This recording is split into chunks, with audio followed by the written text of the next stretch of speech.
I think intuitively, I think we would immediately say that more police presence is needed.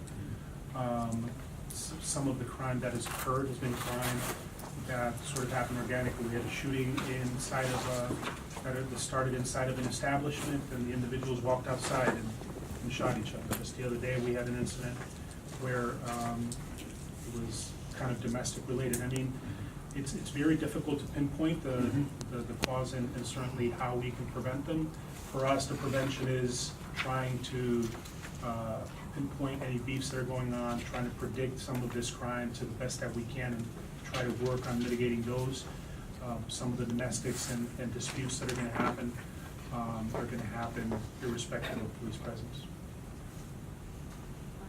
Chief, do you have anything else planned in terms of working with the community?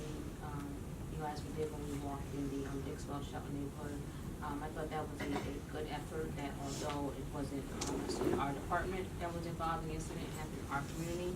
So I think that was very good for the New Jersey Police Department and Yale to walk around, and there was some positive feedback. There were some residents, of course, who didn't want to talk with us, but is there anything else planned soon in that community or other communities to address the issue?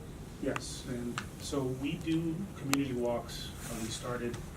We're starting one this week in District 10, and we will continue them throughout the summer and throughout the fall. It's part of a program that we worked in conjunction with Daniel Hunt, one of our community partners and a member of the Board of Ed, and we will be walking every single neighborhood. And we average about 2 per month. We make it a point, the chiefs go out, command staff goes out, we really make it a community engagement. Different factions of the community come out. They've been very well received. So this is something we have been doing. We've done it for the last couple of years. In terms of our plan to sort of mitigate some of the damage, again, from the shooting, our plan is to continue engaging. We have a number of events that are going to be going on in the community where we're going to be doing panels, discussions. We'll continue the community walks. Part of what I want to do today is continue going to every single community management team meeting. That's where I'm going today, one of the management teams. I'm going to hit all of them, talk to the community, just to listen to them and see what they would like to see from us in terms of trying to improve relations and improve our response to the community. We have a PAL program that's starting, as you know. I forgot to mention that. We extended the applications for another week. We feel we're going to fill all of those spots. Things like that are part of what we do in terms of community policing and showing the community that we're committed beyond just law enforcement and crime reduction, but we want to be engaged in everyday sort of goings on in the community. So that we want to be part of the community, and so we have a lot of events planned.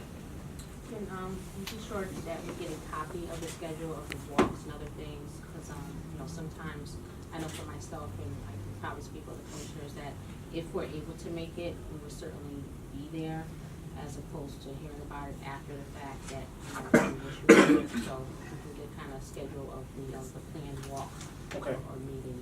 Absolutely. So the walks in the community that Daniel Hunt does, we typically know about those weeks in advance. He schedules them far in advance, so I will make sure that you get a schedule of those upcoming ones. We did do, by the way, we have this Saturday, we have a community cleanup. We did one in the Hill a couple of weeks ago, the same day that we did the walk in New Hallville. We did a community cleanup in the Hill. We're doing another one in District 6, in the Dixwell neighborhood. So we will notify you in no time. Chief, I'd like to just offer a suggestion. I know that a lot of the white shirts are walking in the community. Have we thought about some of the officers that are currently working in the district, who's there day in and day out? I think it would probably be a good idea to have those officers knock on some doors, introduce themselves to the community, because they serve them every single day. So, when you look at like a District 6 or a District 7, some of the districts throughout the city, because those officers are there every day, I think it's important for those officers to get to know the community because that's their district, and that's where they go every single day.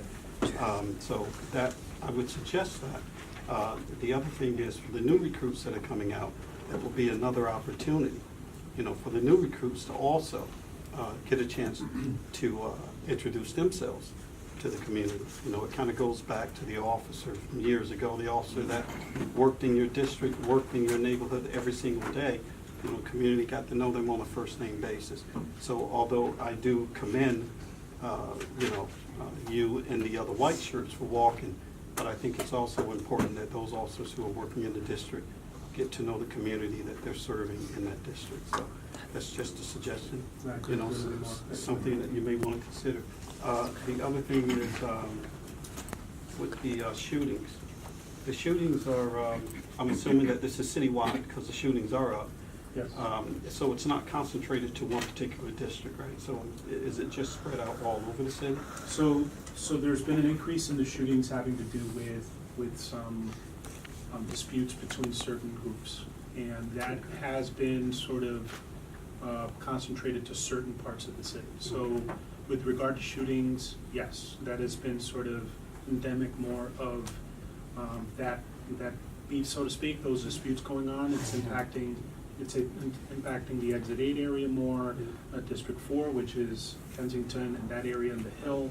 Those have been the areas that we are paying even more close attention and doing a lot of our crime suppression, because we are finding that in terms of the predictable crime, in terms of this dispute that are going on, the group-related violence, that's where it seems to be concentrated on right now.